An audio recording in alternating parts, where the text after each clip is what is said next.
جہنم میں جانے سے ہی محفوظ رکھے. ہاں لیکن یہ لا الہ الا اللہ کی فضیلت ملاحظہ فرمائے.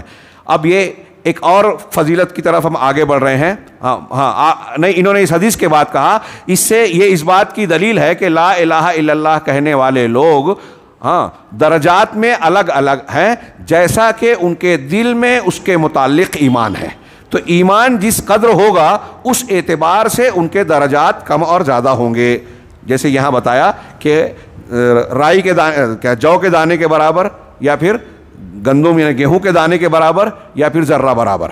آگے لا الہ الا اللہ کی ایک فضیلت یہ ہے کہ اگر لا الہ الا اللہ کی فضیلت کہ اگر آسمانوں کو، ساتوں آسمان اور زمین کو اس کے مقابلے میں تولا جائے، ترازو کے ایک پلڑے میں ساتوں آسمان، صرف ساتوں آسمان ہی نہیں، حدیث میں آ رہا ہے کہ ساتوں آسمان میں جو لوگ ہیں اللہ کو چھوڑ کر، ان سب کو، زمین میں جو لوگ ہیں ان سب کو لے کر ترازو کے ایک پلڑے میں رکھا جائے اور لا الہ الا اللہ کو دوسرے پلڑے میں. 199 رجسٹر کی بات تھی، یہاں آسمان اور زمین کو کے مقابلے میں لا الہ الا اللہ کے وزن کی بات ہو رہی ہے.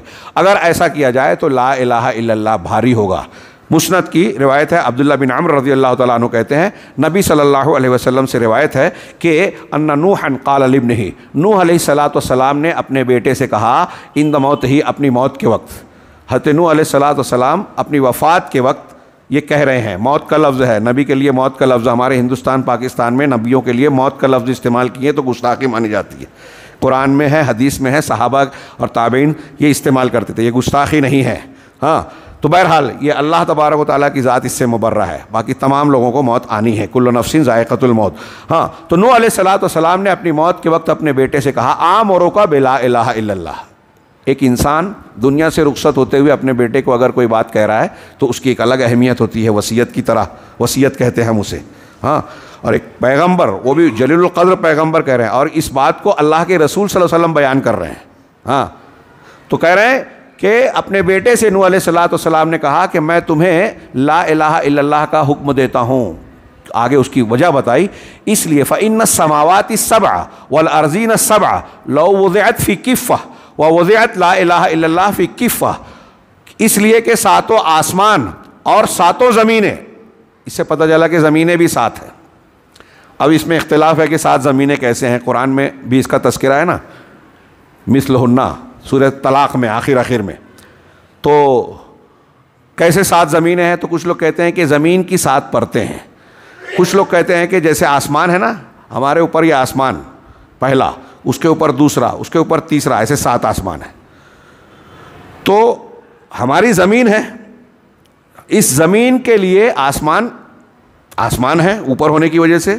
سما، عربی میں آسمان کو سما کہتے ہیں، اور سما ہر وہ چیز جو اوپر ہے. تو جیسے ہمارے لیے یہ آسمان ہے ویسے آسمان کے لیے یہ زمین ہے. تو اب یہ زمین ہے پہلے آسمان کے لیے، پہلا آسمان دوسرے آسمان کے لیے زمین ہے، دوسرا آسمان تیسرے آسمان کے لیے زمین ہے، چوتھا آسمان پانچویں آسمان کے لیے زمین ہے. وہ اوپر ہے، یہ نیچے ہے، تو یہ نیچے والا زمین ہو گئی. کچھ لوگ کہتے ہیں کہ اس طریقے سے سات زمینیں بھی ہیں. بہرحال جو بھی معنی ہو، سات آسمان اور سات زمینیں اگر ترازو کے ایک پلڑے میں رکھی جائیں، ووضعت لا الہ الا اللہ فی کفہ، اور لا الہ الا اللہ کو ایک پلڑے میں یعنی دوسرے پلڑے میں، رجحت بہن لا الہ الا اللہ، تو لا الہ الا اللہ ان کو لے کر بھاری پڑ جائے گا، جھک جائے گا. ولو ان السماوات السبع کنہ حلقۃ مبہمہ، حضرت نوح علیہ السلام کی نصیحت چل رہی ہے اپنے بیٹے کو. اور اگر ساتوں آسمان ایک مبہم حلقے کی طرح ہوں، یعنی ایسے انگوٹھی یا حلقہ بن جائے کہ آپس میں گتھے ہوئے جڑے ہوئے ہوں، لقسمتہن لا الہ الا اللہ، تو لا الہ الا اللہ انہیں توڑ دے گا. یعنی لا الہ الا اللہ کی تاثیر اور اس کا اتنا زور ہوگا کہ اس سے یہ بکھر جائیں گے ساتوں آسمان. میں چاہتا ہوں فضائل پورے ہو جائیں، وقت اگرچہ پورا ہو گیا، کچھ